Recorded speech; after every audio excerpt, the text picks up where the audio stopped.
देश का प्रमुख भुगतान प्लेटफॉर्म यूनिफाइड पेमेंट इंटरफेस और सिंगापुर की पे नाउ पेमेंट सिस्टम ने वास्तविक समय में सीमा पार पेमेंट सिस्टम लिंकेज की सुविधा की आज शुरुआत की।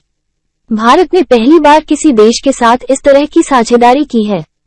दोनों देशों की पेमेंट सिस्टम्स के लिंकेज की सुविधा की शुरुआत प्रधानमंत्री नरेंद्र मोदी और सिंगापुर के प्रधानमंत्री ली सिएन लूंग ने की। इस मौके पर भारतीय रिजर्व बैंक (आरबीआई) के गवर्नर शक्तिकांत दास और सिंगापुर मौद्रिक प्राधिकरण के प्रबंध निदेशक रवि मेनन ने मोबाइल फोन का उपयोग कर इस सुविधा के जरिए पहला लेन देन किया। आरबीआई ने कहा कि नई लिंकेज सुविधा के माध्यम से केवल यूपीआई आईडी, मोबाइल नंबर या वर्चुअल पेमेंट एड्रेस (वीपीए) का इस्तेमाल करके उपयोगकर्ता अपने बैंक खाते या ई वॉलेट में जमा पैसे को भारत से हस्तांतरित कर या मंगा सकता है। भारतीय उपयोगकर्ता एक दिन में अधिकतम 60,000 रुपये, करीब 1,000 सिंगापुर डॉलर तत्काल भेज सकते हैं। मोदी ने वीडियो कॉन्फ्रेंस के जरिए कहा, ये सुविधा दोनों देशों के बीच सीमा पार धन प्रेषण का वास्तविक समय में और किफायती विकल्प प्रदान करेगी। इस सुविधा का लाभ विशेष रूप से प्रवासी कामगारों, पेशेवरों, छात्रों और उनके परिवारों को मिलेगा।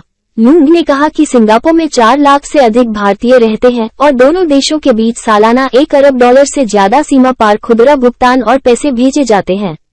भारत के पहले सीमा पार रियल टाइम %2 पेमेंट लिंकेज शुरू करने के साथ ही यूपीआई और पे नाउ के बीच ये साझेदारी क्लाउड आधारित बुनियादी ढांचे और गैर बैंकिंग वित्तीय संस्थानों द्वारा भागीदारी के लिए दुनिया का पहली सुविधा की शुरुआत भी है। आरबीआई, सिंगापुर का मौद्रिक प्राधिकरण, एपीसीआई अंतर्राष्ट्रीय भुगतान लिमिटेड, बैंकिंग कंप्यूटर सर्विसेज, भागीदार बैंकों के साथ साथ गैर बैंकिंग वित्तीय संस्थानों ने इस लिंकेज को तैयार करने के लिए साथ मिलकर काम किया है। वर्ष 2018 में दोनों देशों के बीच कार्ड और क्यूआर कोड भुगतान की अनुमति के लिए सिंगापुर की नेटवर्क फॉर इलेक्ट्रॉनिक ट्रांसफर्स ने एनपीसीआई अंतर्राष्ट्रीय भुगतान लिमिटेड के साथ मिलकर काम किया था।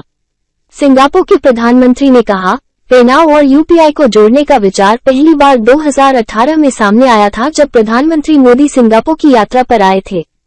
पे नाउ यूपीआई लिंकेज बैंक खातों या ई वॉलेट की तरह ही व्यापार और व्यक्तियों के लिए सीमा पार खुदरा भुगतान एवं पैसे भेजने प्राप्त करने के लिए किफायती, तेज और सुरक्षित सुविधा उपलब्ध कराएगा। हाल ही में दास ने सार्वजनिक तौर पर चालू वित्त वर्ष में धन प्रेषण में तेजी आने पर भरोसा जताया था।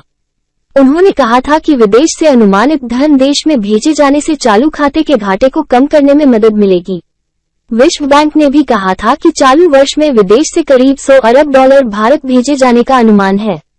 आरबीआई के जुलाई-सितंबर के आंकड़ों से पता चलता है कि निजी धन हस्तांतरण प्राप्तियां 27.4 अरब डॉलर रहीं, जो पिछले साल की समान अवधि की तुलना में 19.7% अधिक है। निजी धन हस्तांतरण प्राप्तियों में मुख्य रूप से विदेश में रहने वाले भारतीय कर्मचारियों द्वारा भारत पैसा भेजा जाता है।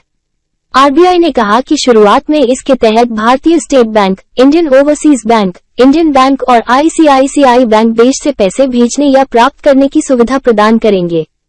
एक्सिस बैंक और डीबीएस सिंगापुर से भारत पैसा भेजने की सुविधा उपलब्ध कराएंगे। सिंगापुर में उपयोगकर्ता डीबीएस सिंगापुर और लिक्विड ग्रुप की सेवाओं का लाभ उठा सकते हैं। समय के साथ इसके साथ और बैंक जुड़ेंगे। मोदी ने कहा, आज से सिंगापुर और भारत के लोग अपने मोबाइल फोन का इस्तेमाल कर ठीक उसी तरह एक दूसरे देशों में मनी ट्रांसफर कर सकेंगे जैसा वे अपने देश के अंदर करते हैं। उन्होंने कहा, यूपीआई भारत में सबसे पसंदीदा भुगतान प्रणाली है। यही वजह है कि कई विशेषज्ञों ने अनुमान लगाया है कि बहुत जल्द भारत का डिजिटल वॉलेट भुगतान नकद लेन देन को पीछे छोड़ देगा। आशा करते हैं आपको हमारा ये वीडियो अच्छा लगा होगा। चैनल को सब्सक्राइब करें और अपने दोस्तों के साथ शेयर करें। जय हिंद, जय भारत।